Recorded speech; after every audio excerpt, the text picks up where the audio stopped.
Students, आज हम class 12 ISC 2024 का स्पेसिमेन डिस्कस करेंगे। लाइन बाय लाइन सारे क्वेश्चंस और आंसर्स में डिस्कस करूंगी।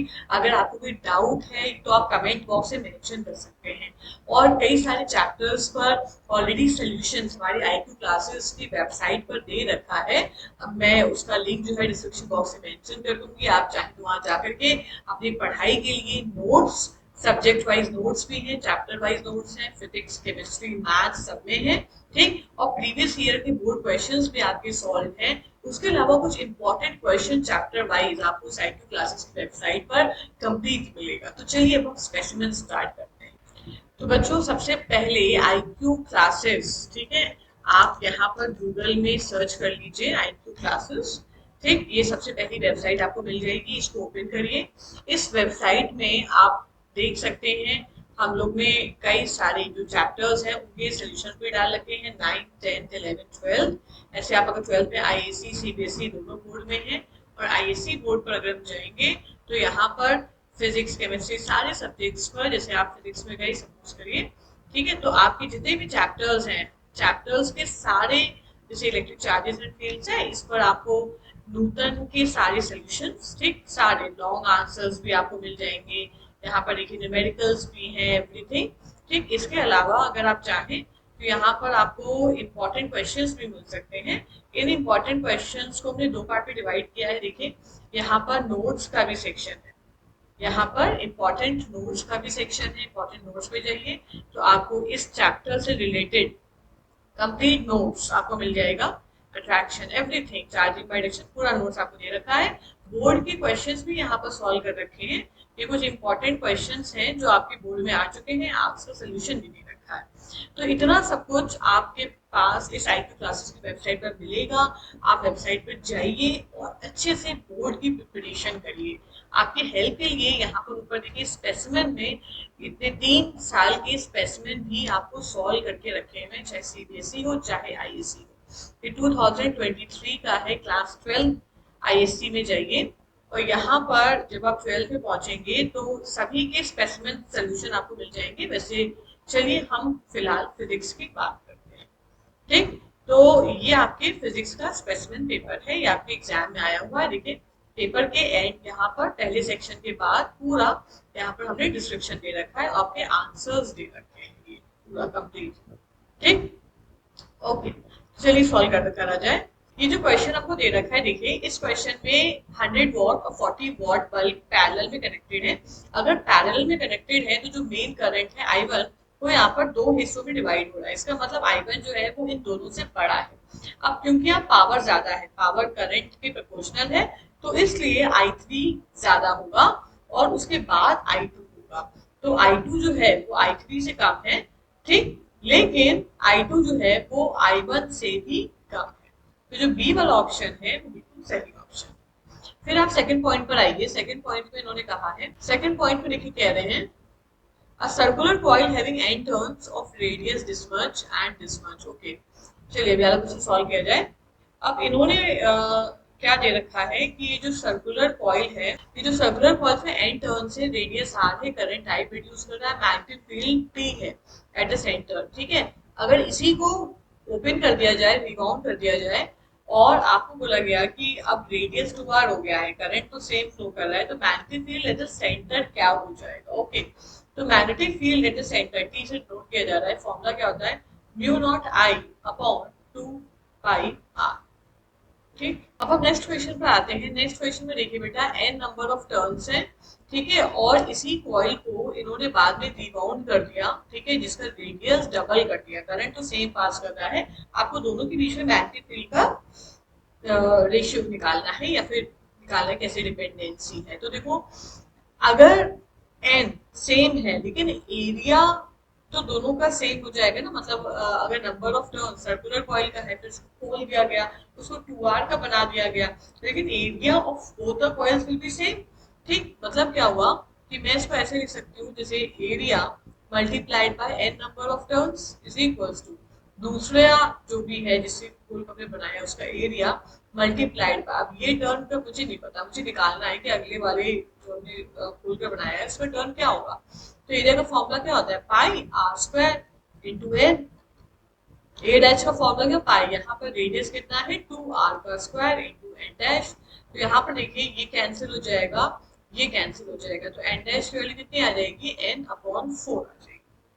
तो नया जो टर्म है वो n अपॉन 4 हो गया। तो यहाँ पर देखिए मैग्नेटिक फील्ड, जो पुराना वाला मैग्नेटिक फील्ड था वो कितना था, mu naught I upon 2r था। अब इसको नए वाले मैग्नेटिक फील्ड से डिवाइड कर दी, इसको मैं टी डैश ले रही हूँ, ठीक है, ये म्यू नॉट करंट तो सेम है आपका। और यहाँ पर किससे मल्टीप्लाई होगा, नंबर ऑफ टर्न से। यहाँ पर नंबर ऑफ टर्न्स कितना है, n बाई 4 है।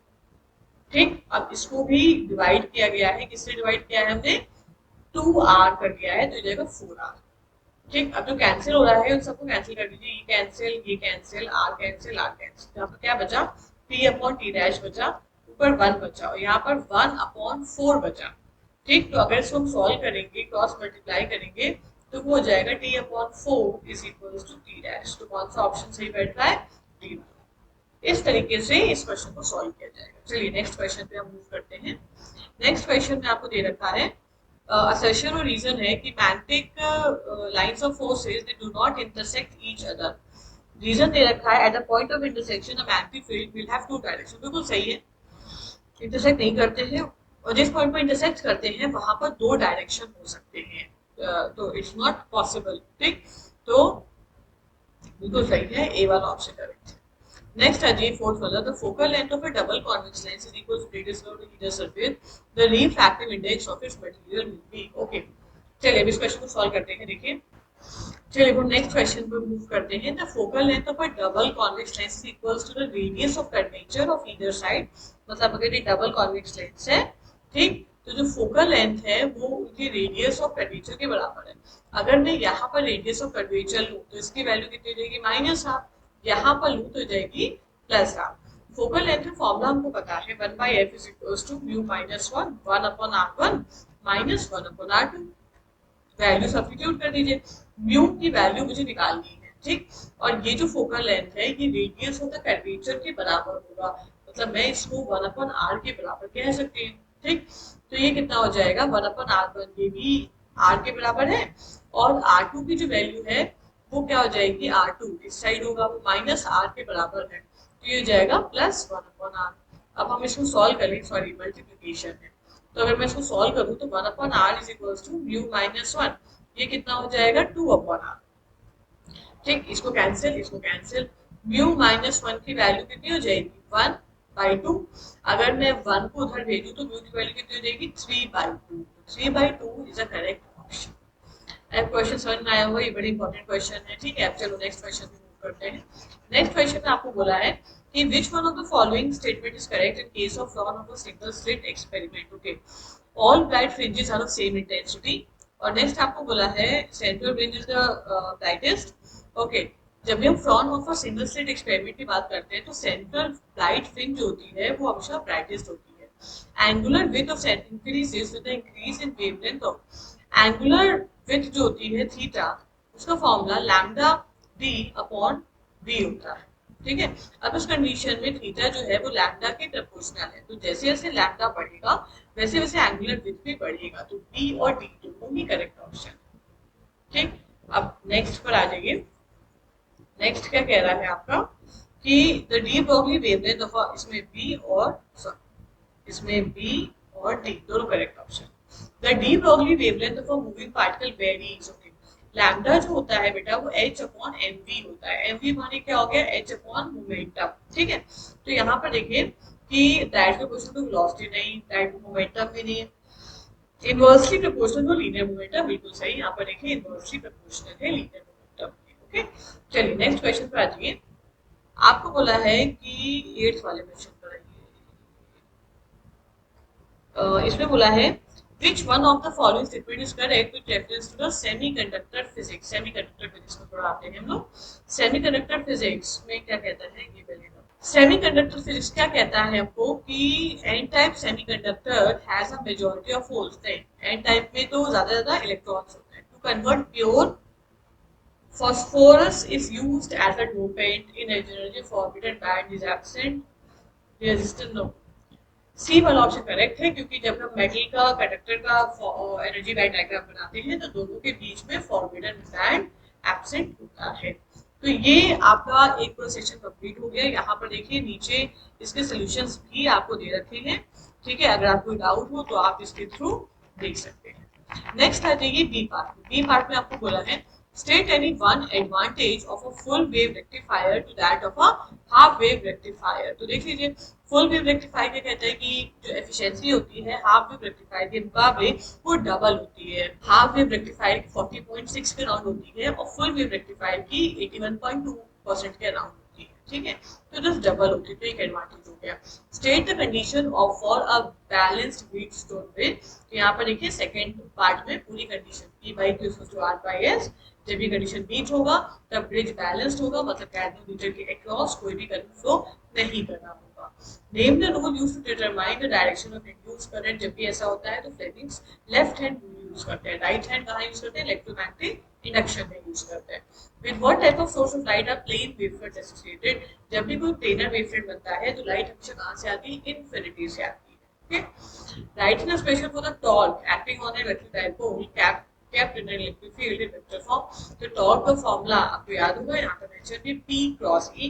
P माने क्या होता है, इलेक्ट्रिक डाइपोल मूवमेंट, E माने इलेक्ट्रिक फील्ड। तो इस तरीके से रिप्रेजेंट किया है formula. In Young's double-slit experiment, what should be the part difference between two overlapping waves to form a bright fringe? तो ये सारी कंडीशन आपको दे रखी है। देखिए बेटा, जो पार्ट डिफरेंस की हम बात कर रहे हैं यहाँ पर, वो क्या होता है, वो n लैम्डा के बराबर होता है और n की वैल्यू 0 1 2 3 तक। अगर n की वैल्यू एक एक करके पुट करोगे, सबसे पहले 0 आती है, फिर लैम्डा आती है, 2 लैम्डा आती है। This is for bright fringe, okay. Okay, let's move to the next question. नेक्स्ट क्वेश्चन क्या कहता है हमको, व्हाट आर आइसोटोन्स। तो आइसोटोन्स की डेफिनेशन ये मैंने दे रखा है, two nuclei of atoms with same number of neutron. इसका न्यूट्रॉन सेम हो पर different proton number, this is for isotones. Move to section B. Section B state Gauss theorem. तो गॉस थ्योरम क्या कहता है कि जितना इलेक्ट्रिक फ्लक्स नेट एक क्लोज सरफेस से लिंक्ड होगा, किसके बराबर होगा, 1 by epsilon naught times the total charge enclosed by that closed surface। तो यहाँ पर देखिए उसकी डेफिनेशन दे रखी है। बी पार्ट का ही, what is the SI unit of electric flux, that is voltmeter और न्यूटन मीटर स्क्वायर पर coulomb, okay. Okay, calculate the equivalent capacitance of when the capacitor in series. तो ये छोटा सा डेरिवेशन है, तो यहाँ पे देखिए डेरिवेशन सॉल्व किया है। यहाँ पे 4 कैपेसिटर देखिए मैंने यहाँ पर सीरीज में लगा रखे हैं, ठीक। और जब भी हम कैपेसिटर कनेक्ट करते हैं तो उनके वोल्टेजेस अलग आते हैं, इसका V1 V2 V3 ऐसे मान लीजिए, और ये टोटल वोल्टेज बैटरी के वोल्टेज के बराबर होगा। तो V is equals to V1 plus V2। आपको क्या करना है, वैल्यू सब्स्टिट्यूट करनी है, क्योंकि यहाँ पर कैपिटल V है, कैपिटल V है, तो उसकी जगह पर क्या पुट करेंगे, हम पुट करेंगे capital Q upon total capacitance, क्योंकि ये टोटल वोल्टेज है, this is total voltage. So it is divided by total charge upon total capacitance। V1 is the voltage across first capacitance, इसके across। तो ये जाएगा Q upon C। हम मान कर चलेंगे सारे कैपेसिटेंस की वैल्यू इक्वल है। फिर क्योंकि चार्ज Q यहाँ पर फ्लो कर रहा है, तो सीरीज की वजह से हर कैपेसिटर के पास Q की वैल्यू क्या होगी, सेम होगी। तो यहाँ पर देखिए Q की वैल्यू सेम है। अगर n number of capacitors connected हैं तो ये n टाइम्स हो जाएगा। Q और Q हमने कैंसिल किया, तो Ct का फॉर्मूला C by n हमको मिलेगा। मूव टू द नेक्स्ट क्वेश्चन।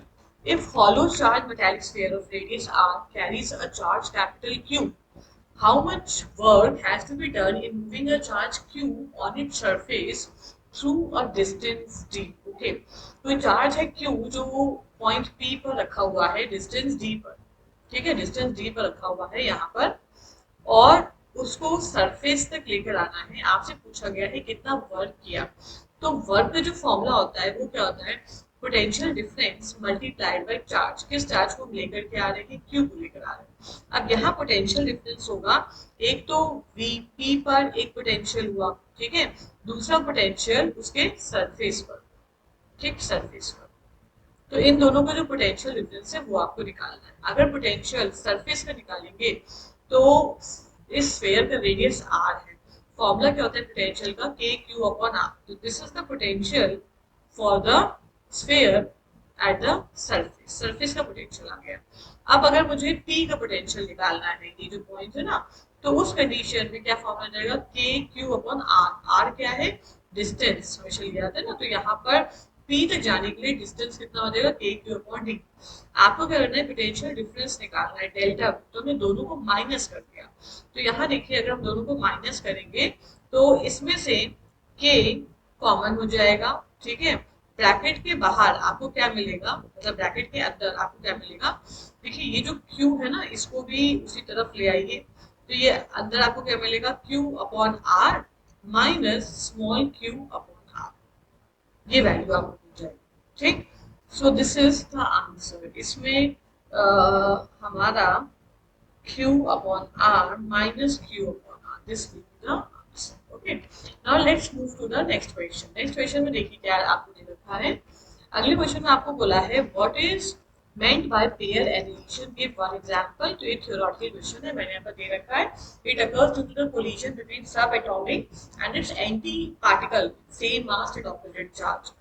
क्या रीजन होता है, क्या इसका एग्जाम्पल होता है, कोई इलेक्ट्रॉन अगर पॉजिट्रॉन से कंबाइन करता है तो इस रिएक्शन को पेयर एडिशन कहते हैं। और ये क्या रिलीज करता है, ये गामा रेज रिलीज करता है, ठीक। ऐसे ही होता है पेयर प्रोडक्शन। पेयर प्रोडक्शन क्या होता है कि अगर मुझे एग्जांपल देना है तो एक पेयर प्रोडक्शन भी इसका अच्छा एग्जांपल है। इसमें एक फोटोन, एक पार्टिकल और एक एंटी पार्टिकल ये जब जनरेट करते हैं बाय कोलाइडिंग गामा रेज, मतलब उल्टा प्रोसेस होता है। इसमें गामा रेज जब कोलाइड करती हैं इस प्रोसेस में, तब आपका पार्टिकल्स जनरेट होता है, ठीक। तो ये भी एक एग्जांपल हो सकता है when energy, where energy is converted to matter. Energy किसमें कन्वर्ट होगी, मैटर। तो फोटोन, पार्टिकल और एंटी पार्टिकल को जनरेट कर रहा है। क्वेश्चन नंबर 5 देखिए, किरचॉफ्स लूप रूल लगाना है, ठीक है। तो किरचॉफ्स लूप रूल लगाने के लिए आप एक पर्टिकुलर डायरेक्शन यहाँ पर कंसीडर कर लीजिए। ये अच्छा क्वेश्चन है, इसको लगाने के लिए देखिए सॉल्व करते हैं। ओके, अगर मैं इस डायरेक्शन में ऐसे आगे बढ़ूंगी तो ये प्लस माइनस, ये क्या हो जाएगा, प्लस माइनस, और इसी डायरेक्शन में हो जाएगा प्लस, हो जाएगा माइनस, ठीक। तो सबसे आखिरी जो साइन होता है ना, हम उसको पिक करते हैं। इसका आखिरी साइन इस डायरेक्शन में बढ़ने पर आखिरी साइन क्या मिलेगा, माइनस। तो हो जाएगा माइनस, पोटेंशियल उठाइए, पोटेंशियल कितना होगा इसके क्रॉस, 2 × 3 करंट इंटू रेजिस्टेंस। फिर देखिए आगे बढ़ी, यहाँ पर आखिरी साइन क्या मिला आपको, नेगेटिव। तो जाएगा माइनस 6 × 1। फिर हम यहाँ पर आ गए, आखिरी साइन हमको क्या मिला, अच्छा हाँ एक मिनट, करंट का डायरेक्शन ये है, तो करंट के डायरेक्शन के अकॉर्डिंग रेजिस्टेंस में करंट डिक्रीज होता है। तो ये पॉजिटिव होगा, ये नेगेटिव। करंट के डायरेक्शन के अकॉर्डिंग जो आपका पोटेंशियल होता है वो घटता है। तो अगर हम इस डायरेक्शन में आगे बढ़ेंगे तो आखिरी साइन हमको क्या मिलेगा, पॉजिटिव। तो जाएगा प्लस 4 इंटू, इसमें करंट कितना फ्लो कर रहा है आपको निकालना है। ओके, हमें कैलकुलेट करना है आई, तो जाएगा 0। तो बस कैलकुलेट कर लीजिए, -6 हो गया, ये -6 हो गया, प्लस 4i इक्वल्स टू 0। तो 4i इज इक्वल्स टू 12 हो जाएगा, i is equals to 3 ampere current इसके क्रॉस फ्लो करेगा, ठीक। नेक्स्ट क्वेश्चन पर आ जाइए। नेक्स्ट क्वेश्चन में आपको बोला जा रहा है कि in an experiment conducted to perform the internal resistance of a cell, its EMF is balanced against the potential difference across 110 centimeter of potential। जो पोटेंशियल मीटर वायर है 110 सेंटीमीटर का है, बैलेंसिंग लेंथ 100 सेंटीमीटर की है, और वहां पर एक रेजिस्टेंस लगाया है 10 ओम का। आपको internal resistance of the cell निकालना है। अगर याद हो तो पोटेंशियोमीटर के एप्लीकेशन में internal resistance of the cell का फॉर्मूला ये होता था, small r to capital R, E upon V -1। और E अपॉन V निकालने के लिए हम क्या यूज करते थे, E होता था एक्चुअल लेंथ, कंपेयर करते थे, प्रोपोर्शनल होता था, और V होता था बैलेंसिंग लेंथ। ओके, तो यहाँ पर बैलेंसिंग लेंथ 100 सेंटीमीटर है, E आपका किसके प्रोपोर्शनल है, एक्चुअल लेंथ, तो 110 है। कैपिटल R की वैल्यू 10 ओम्स गिवन है आपको, तो इसको सॉल्व करने पर स्मॉल r की वैल्यू 1 होना चाहिए। On which principle do optical fibre works, optical fibre total internal reflection पर काम करता है। थिन प्रिज्म क्या होता है, थिन प्रिज्म वो होता है जिसमें एंगल बहुत छोटे होते हैं। साइन आई को अप्रोक्सीमेट करता है, साइन आर को अप्रोक्सीमेट करता है, तो डेल्टा का फॉर्मूला an-1 हो जाता है। इतना आपको एग्जाम्पल लिखना है। स्टेट 1 एप्लीकेशन, और वैसे तो बहुत सारी एप्लीकेशन है, फिलहाल मैंने रिमोट सेंसिंग एक एप्लीकेशन लिख रखा है। Which one of the following is not an electromagnetic wave, इनमें से ऑप्शन जो भी होगा वो मैटर वेव्स होगा, बाकी सब आपके electromagnetic waves. What is motional EMF, जब भी हम कोई कंडक्टिंग रॉड को मैग्नेटिक फील्ड के अंदर पर्टिकुलर वेलोसिटी के साथ मूव कराते हैं तो उसमें इलेक्ट्रॉन्स एक कंडक्टर में एक कोने में इकट्ठा हो जाते हैं, जिसकी वजह से पॉजिटिव चार्ज दूसरे कोने में इकट्ठा हो जाते हैं, and thus it creates a voltage in a conducting rod, जिसको हम मोशनल ईएमएफ कहते हैं। इसको formula E is equals to BBL होता है। अगर सेकंड क्वेश्चन देखिए, अगर एसी वोल्टेज को 33,000 वोल्ट पे कन्वर्ट करना है, एसी कम है, इनपुट वोल्टेज, आउटपुट ज्यादा है, अगर आउटपुट ज्यादा होता है तो उसको स्टेप अप ट्रांसफॉर्मर कहते हैं। ठीक, चलिए अब हम स्टार्ट करते हैं सेक्शन सी। सेक्शन सी में देखिए आपको क्या दे रखा है, obtain an expression for intensity of electric field at a point in broad side position.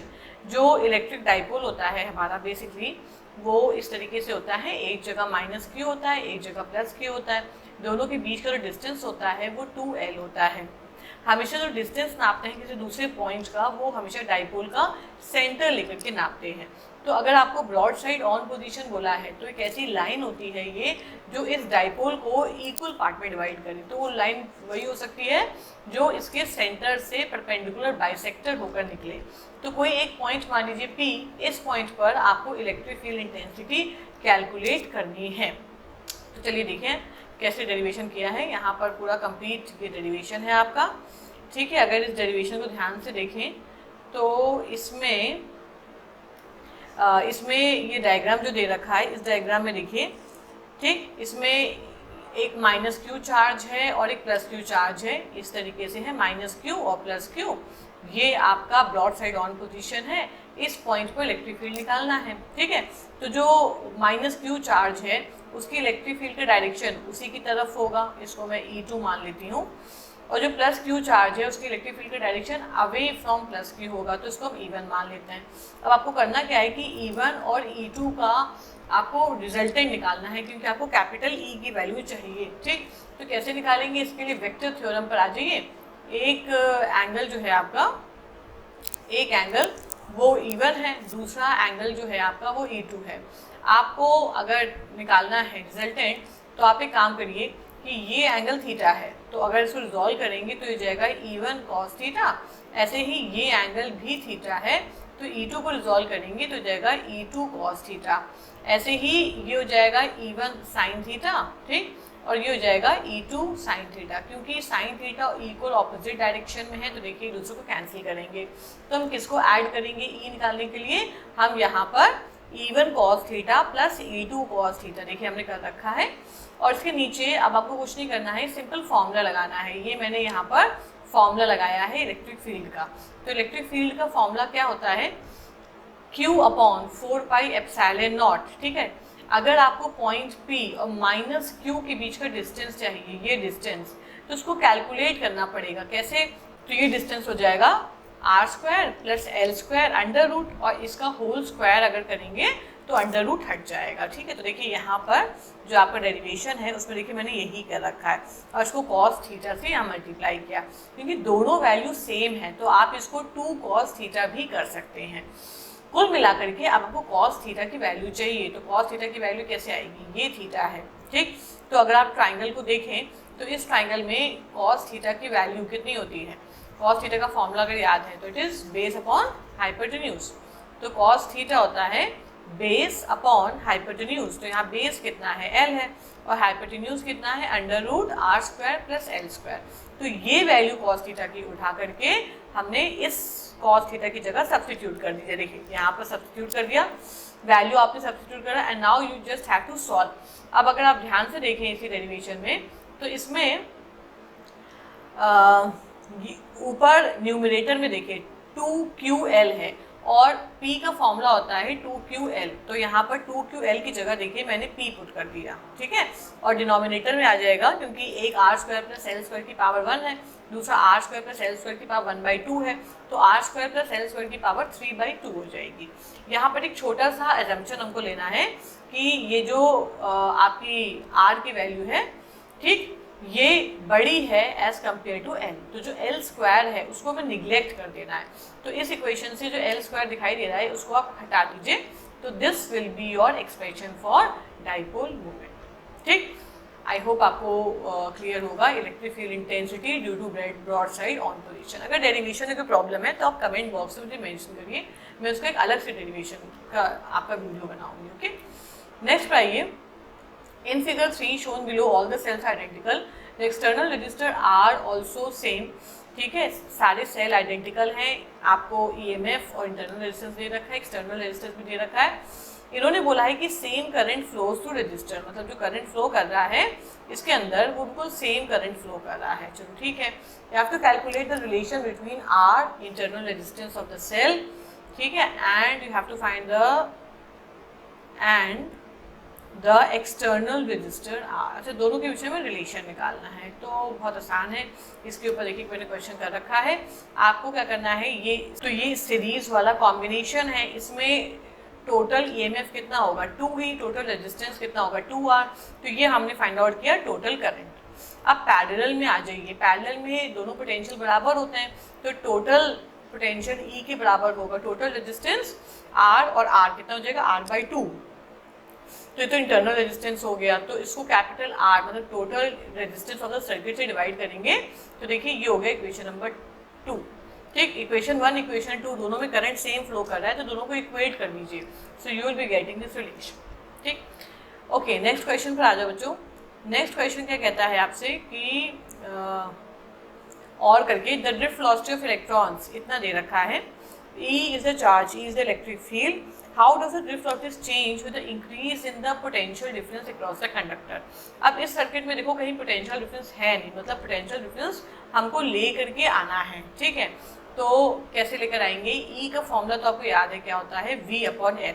तो जहाँ पर E दिख रहा है ना, वहाँ पर देखिए E की जगह पर हमने V/L सब्स्टिट्यूट कर दिया, तो ये आपका फॉर्मूला बन गया। ठीक, अब आपको करना क्या है कि how does it will depend, तो जैसे जैसे इलेक्ट्रिक फील्ड की वैल्यू बढ़ेगी वैसे वैसे आपका ड्रिफ्ट वेलोसिटी भी बढ़ेगा, मतलब इलेक्ट्रिक फील्ड और पोटेंशियल डायरेक्टली प्रोपोर्शनल होता है, तो इसका मतलब it will increase.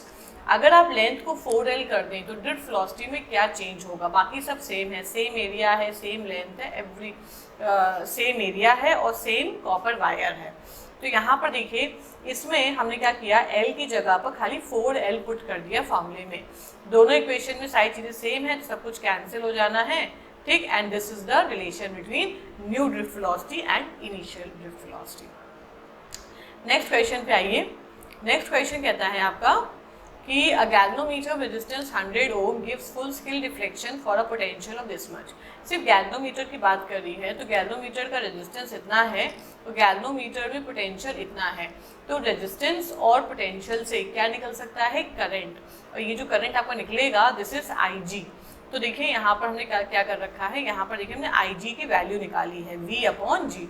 V milli volt में है, तो इसको 10⁻³ से मल्टीप्लाई करके वोल्ट में जरूर कन्वर्ट कर लीजिएगा, तो IG पता चल गया। आपको गैल्वेनोमीटर को एमीटर में कन्वर्ट करना है रेंज। जब भी एमीटर की रेंज गिवन हो तो वो हमेशा टोटल करंट I के बराबर होता है, तो टोटल करंट यहाँ पर 2 एम्पियर हो गया है। गैल्वेनोमीटर का रेजिस्टेंस ऑलरेडी 100 ओम दे रखा है, तो जब भी गैल्वेनोमीटर को एमीटर में करते हैं तो हमेशा पैरेलल में एक रेजिस्टेंस को लगाते हैं जिसको हम शंट रेजिस्टेंस कहते हैं। तो यहाँ पर शंट रेजिस्टेंस देखो हमने लगा रखा है, उसका ये आपका फॉर्मूला है, सारी वैल्यूज आपको गिवन है, 0.1 ohm is your answer. Define an ampere terms of, okay, ये डेरिवेशन और ये पूरी थ्योरी आपके उसमें है, बुक में दे रखी है। फिलहाल अगर आपको डिफाइन करना है तो फॉर्मूला होता है F/L is equals to μ0 I1 I2 upon 2πr। अगर याद हो तो एक कंडक्टर होता है जिसमें करंट I1 और दूसरे में I2 करंट फ्लो करता है, तो इन दोनों के बीच में जो फोर्स लगता है उसको हम F से डिनोट करते हैं, फोर्स पर यूनिट लेंथ होता है। ओके, अब देखिए ध्यान से, अगर μ0 तो हमको पता है, ठीक है, 2πr की वैल्यू भी हमको पता है, μ0 की वैल्यू कितनी होती है 4π × 10⁻⁷। अगर हम करंट की वैल्यू 1 एम्पियर पुट कर दें और r की वैल्यू 1 मीटर पुट कर दें, ठीक है, जो लेंथ आपका रॉड का दे रखा है F/L, F/L को अगर सॉल्व करेंगे इस फॉर्मूले से तो वैल्यू आएगी 2 × 10⁻⁷ न्यूटन पर मीटर। ये डेफिनेशन हो जाती है 1 एम्पियर करंट की। तो 1 एम्पियर करंट क्या कहता है कि if there are 2 parallel wires and they are separated by distance कितना 1 मीटर, तो जो फोर्स पर यूनिट लेंथ उनके बीच में लग रहा है that is equals to 2 into 10⁻⁷ newton per metre. Okay okay next है draw ray diagram of a compound microscope when the final image lies at a least distance of distinct vision. Least distance of distinct vision, जब भी ऐसी बात होगी तो हमेशा object आपका कहाँ रखा होगा, ऑब्जेक्ट विल बी एट, तो जब भी ऐसे किसी क्वेश्चन की बात होगी जिसमें least distance of distinct vision है तो इसका मतलब आपका जो इमेज फॉर्म हो रहा है वो 25 सेंटीमीटर पर फॉर्म हो रहा है। तो ये देखिए इसका रे डायग्राम है। कंपाउंड माइक्रोस्कोप में दो लेंस यूज होते हैं, एक आपका ऑब्जेक्टिव लेंस है और दूसरा आपका आई पीस है। इसमें जो ऑब्जेक्टिव लेंस होता है उसका फोकल लेंथ कम होता है, जो आई पीस होता है उसका फोकल लेंथ ज़्यादा होता है। ठीक है, तो यहाँ पर देखिए ये हमने ऑब्जेक्ट को रखा है, दो रे निकली, एक तो पैरेलल तो फोकस से पास होगी, दूसरी रे ऑप्टिकल सेंटर से निकली तो अनडिविएटेड चली गई। जिस पॉइंट पर इंटरसेक्ट होगी वहाँ पर इमेज बनेगी। अब ये इमेज किसकी वजह से बन रही है, ऑब्जेक्टिव की वजह से बन रही है। आपको करना क्या है कि रे डायग्राम को थोड़ा और एक्सटेंड करना है। इसको अब हम इमेज की तरह कंसिडर करेंगे फॉर दिस आई पीस। तो यहाँ से भी दो रे निकालिए, एक रे देखो बिल्कुल पैरेलल गई और ये टकराने के बाद फोकस से पास होगी। ठीक, ऐसे करके। ओके, तो ए डैश बी डैश जो है अब ये ऑब्जेक्ट की तरह काम करेगा फॉर द आई पीस के ऑब्जेक्ट की तरह। ठीक है, होता क्या है कि जब हम यहाँ से देखते हैं, ठीक, तो हमको फाइनल इमेज जो बनती है वो ए ट्रिपल डैश और बी ट्रिपल डैश बनती है। ये जो हमको इमेज मिली है ए डैश बी डैश, ये इमेज ऑब्जेक्टिव की है। अब ये भी एक सोर्स की तरह काम करती है। यहाँ से देखिए दो रेज ऐसे करके गए हैं और ये रेज क्या हुए हैं, रिफ्रैक्ट हुए हैं। जब आप इसको पीछे ऐसे एक्सटेंड करोगे, हमारी आंखों तक पहुंचेंगे, तो जिस भी पॉइंट पर ये इंटरसेक्ट करेंगे वहाँ पर आपकी फाइनल इमेज होगी और जो ऑब्जर्वर है वो इस वाली इमेज को, ये जो इमेज है आपकी, उसी को देख पाएगा। ठीक, नेक्स्ट देखिए आगे क्वेश्चन में क्या दे रखा है। आपके क्वेश्चन में you have to find write an expression for the magnifying power of the astronomical telescope when the image lies at infinity. इसे फॉर्मूला लिखना है। तो फॉर्मूला देखिए मैंने मेंशन किया है, m = -f0/f। f0 is the focal length for objective piece, f is the focal length for eyepiece. Okay, next question में आइए बेटा।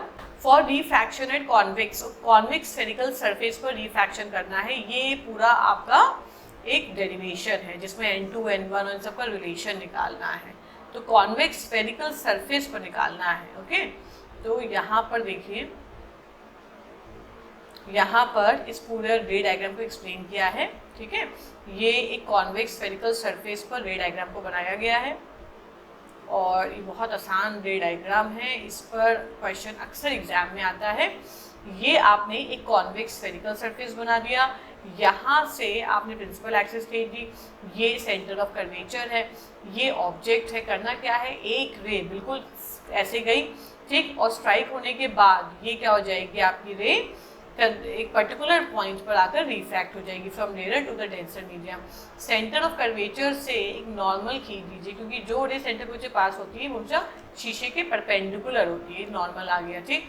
दूसरी रे जो पास ऑन होगी वो बिल्कुल सीधा ऐसे जाएगी और ऐसे चली जाएगी। तो जहाँ पर ये दोनों रेज इंटरसेक्ट हो रही हैं वहाँ पर इमेज बनेगी। ये आपकी इमेज बन गई। अब आपको करना क्या है कि सिर्फ एंगल्स मार्क करने हैं। ये एंगल आई होता है, ये नॉर्मल से रिफ्रैक्टेड एंगल रिफ्रैक्शन, इसको अल्फा मार्क कर लीजिए, इसको बीटा और इसको गामा मार्क कर लीजिए। इस पॉइंट को ए बोल दीजिए और यहाँ से एक परपेंडिकुलर इस प्रिंसिपल एक्सिस पर ड्रॉ कर लीजिए। Nothing you have to do. एक एक ट्राइंगल लेकर चलिए। जो ट्राइंगल यहाँ बोला जा रहा है OAC वाला ट्राइंगल लेकर चलिए। OAC ये वाला ट्राइंगल, इसमें इंटरनल एंगल्स को ऐड करिए और वो एक्सटर्नल एंगल के बराबर हो जाएगा। तो क्या हो जाएगा, यहाँ पर कौन से दो इंटरनल एंगल्स हैं, अल्फा प्लस गामा, और किसके बराबर होगा, एक्सटर्नल एंगल क्या है, आई। इक्वेशन नंबर 1 हो गई।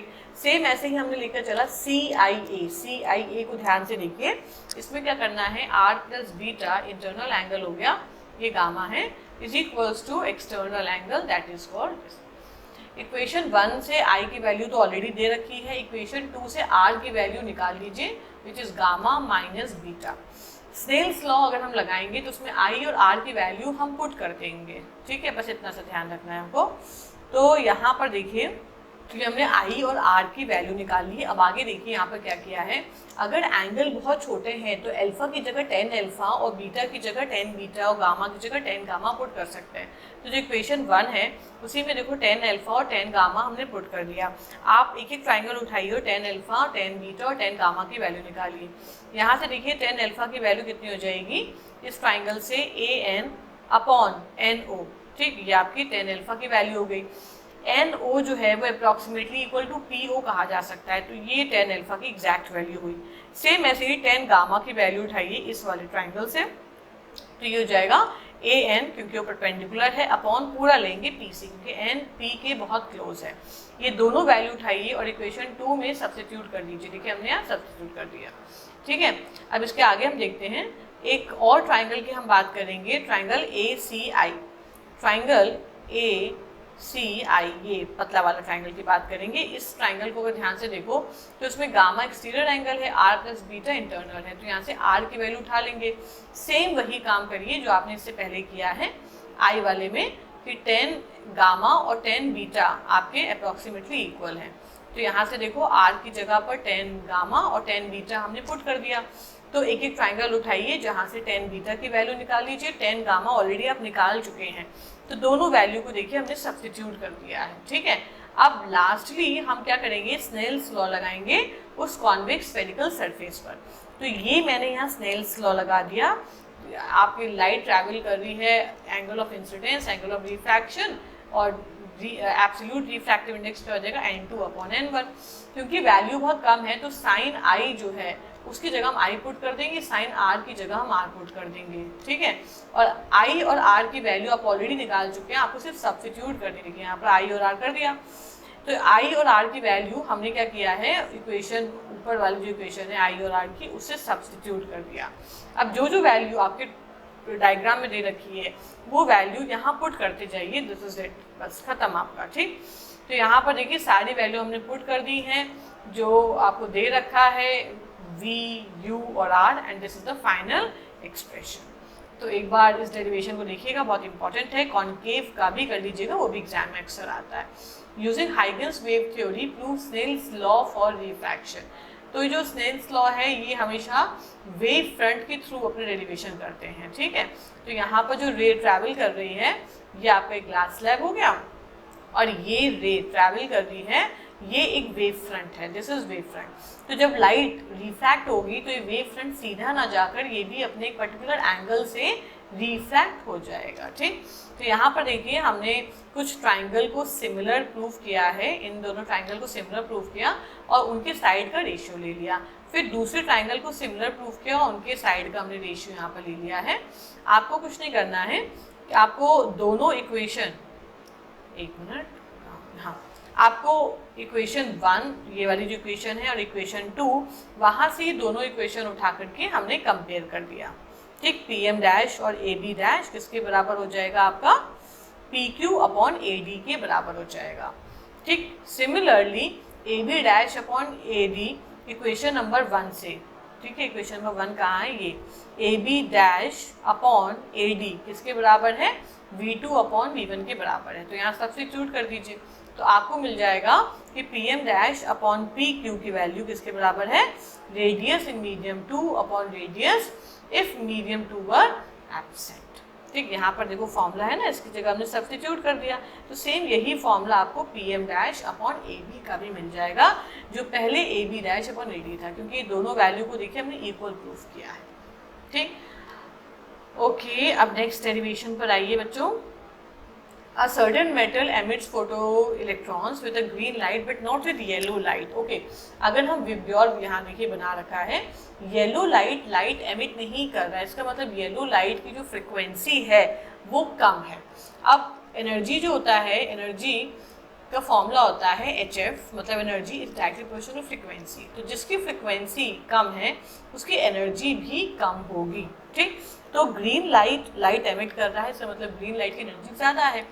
If this surface is blue and red colour, अच्छा विद ग्योर में देखिए जो रेड कलर है उसकी फ्रिक्वेंसी सबसे कम होगी, इसका मतलब उसमें एनर्जी ही नहीं होगी कि वो इलेक्ट्रॉन्स को दे सके और इलेक्ट्रॉन को सरफेस छोड़ करके एमिट हो सके।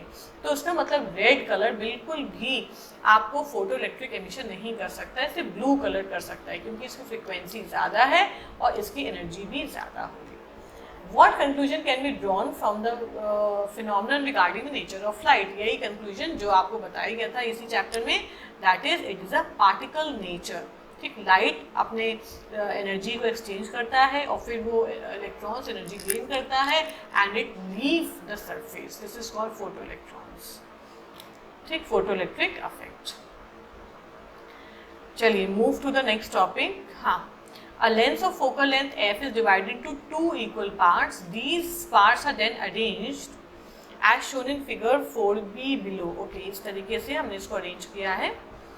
Okay, what is the focal length of the lens L1? ये जो लेंस L1 है उसका फोकल लेंथ क्या होगा? अच्छा ठीक है, अब देखिए बेटा, what is the focal length of the final combination? Final combination का फोकल लेंथ आपसे पूछा है ये। अब क्वेश्चन नंबर 15 का पहले फर्स्ट पार्ट देखते हैं। फर्स्ट पार्ट क्योंकि L1 का फोकल लेंथ पूछा है तो उसका एक सरफेस का फोकल लेंथ तो इन्फिनिटी है, दूसरे वाले फोकल सरफेस का जो फोकल लेंथ होगा वो प्लस r के बराबर होगा क्योंकि इस तरफ गोला बन रहा है। ठीक, तो यहाँ पर देखिए हमने फॉर्मूला पुट कर दिया, यही फॉर्मूला होता है, एक 1/r2 माइनस r1 में r2 की वैल्यू r हो गई और r1 की वैल्यू इन्फिनिटी, तो this is will be getting F1।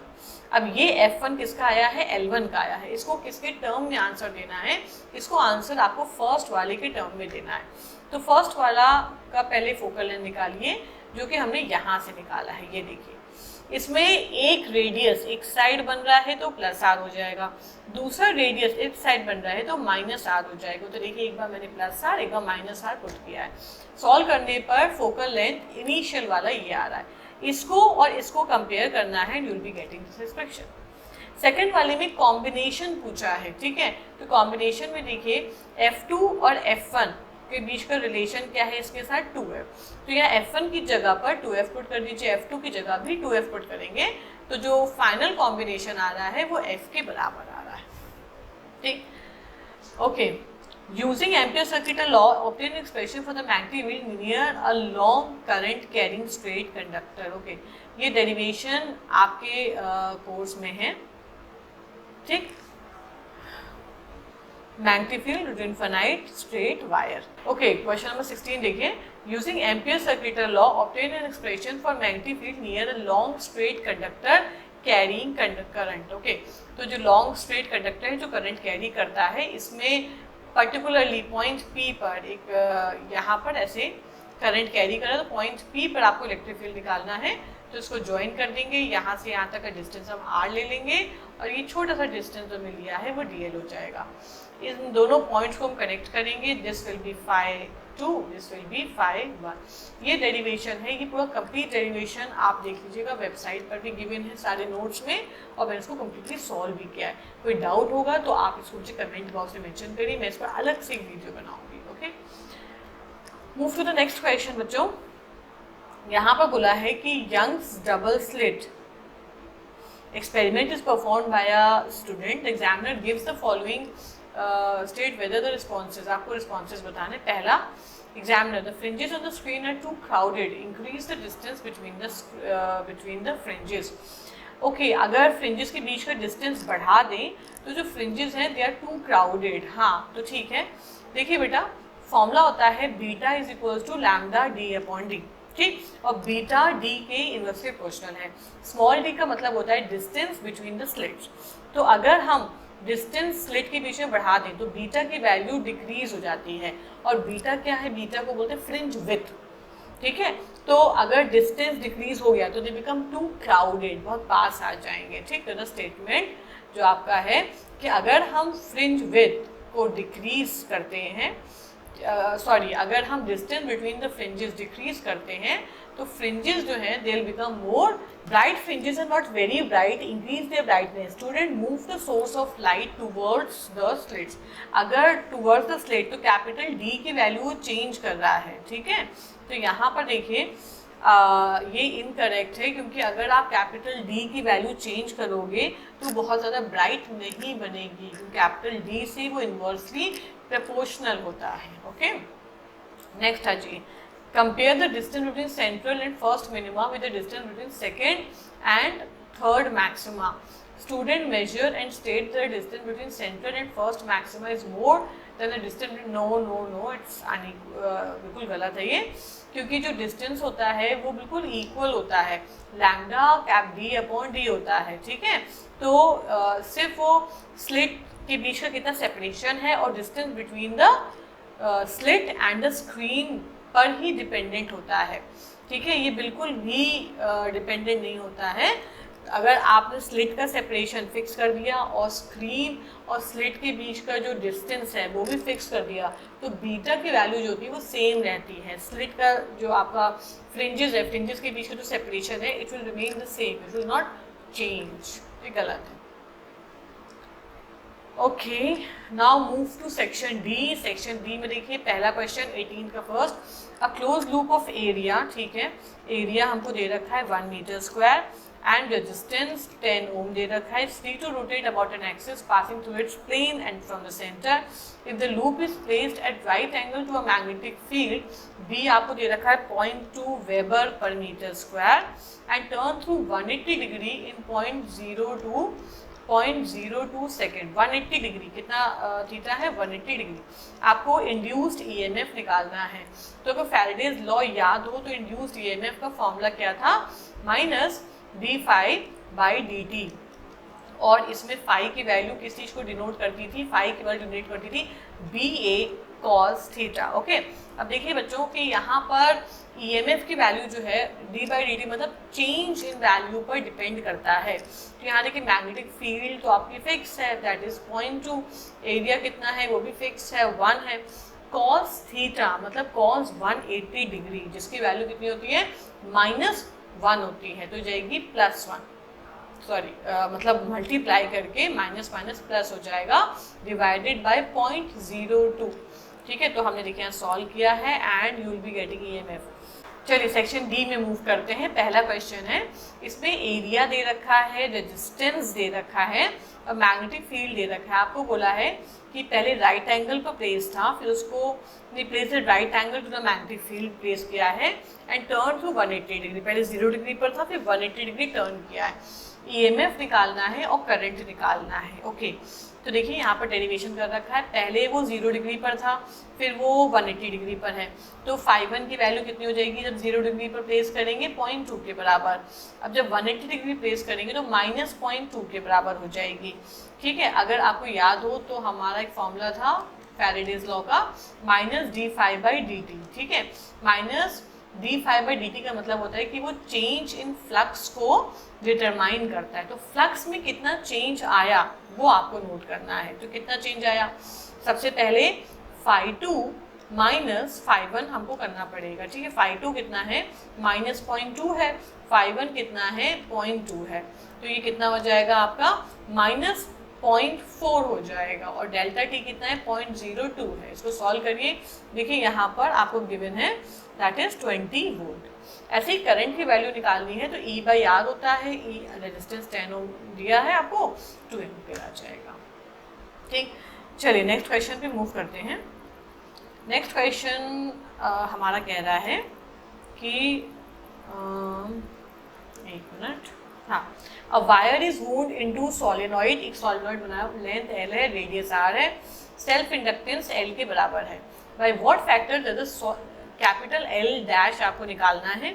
If the same wire, wire same है, if it is wound into solenoid of half the length, length आधा हो गया है, रेडियस आधा हो गया है. लेंथ भी आधा और रेडियस भी आधा. ओके, तो अगर लेंथ और रेडियस आधा हो गया है तो बेटा ऐसे केस में अगर सेम वायर है और कोई टर्न का कोई क्रॉस सेक्शन बनाया तो पहले नंबर ऑफ टर्न्स के बीच में रेशियो निकालना पड़ेगा, ठीक है। तो हम क्या करेंगे, क्योंकि तार सेम है, ठीक, तो एरिया कितना हो जाएगा 2πr, पुराना वाला नंबर ऑफ टर्न्स n हो जाएगा, नया वाला एरिया 2πr/2 हो जाएगा, ठीक है।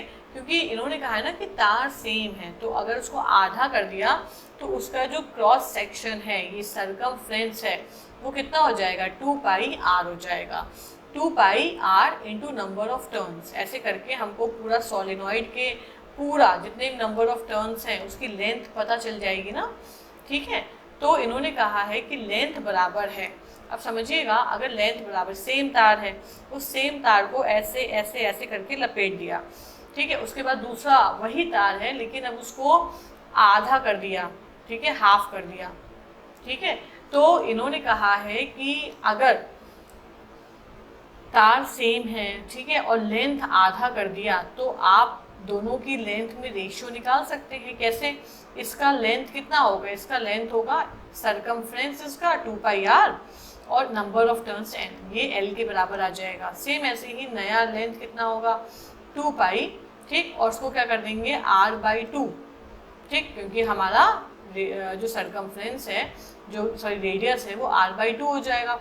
नंबर ऑफ टर्न्स कितना है n' के बराबर, ठीक। तो इस कंडीशन में यहाँ पर देखिए n' और n के बीच का यहाँ पर रिलेशन आ गया। अब अगर एक रिलेशन आ गया तो इनिशियल वाले में n² πr² पुट करेंगे क्योंकि सर्कुलर टर्न्स होते हैं सोलेनॉइड में। न्यू वाले में a' की जगह πr²/2 हो जाएगा, ठीक है, क्योंकि r के ऊपर स्क्वायर है तो इसलिए /4 हो जाएगा। लेंथ को हमने यहाँ पर देखो आधा कर दिया, क्लियर, ठीक। दोनों के बीच में रिलेशन निकाल लीजिएगा तो ये आपका नया और पुराने के बीच में रिलेशन आ जाएगा। अब थर्ड वाले में आ जाइए। थर्ड वाले में आपको बोला है in a series LCR circuit, आपको वोल्टेज सोर्स दे रखा है, reading of voltmeter cross resistor, capacitor, inductor दे रखा है, LCR है मतलब रेजिस्टेंस की वैल्यू दे रखी है, करंट इन द सर्किट निकालना है। तो देखिए मैंने अब सॉल्व किया है। करंट इन द सर्किट तो कोई भी वैल्यू उठा लीजिए, रजिस्टर आपने उठा लिया, रजिस्टर के अक्रॉस वोल्टेज आपको गिवन है, आपको रेजिस्टेंस की वैल्यू गिवन है, तो करंट 0.7 एम्पियर आ जाएगा, ठीक।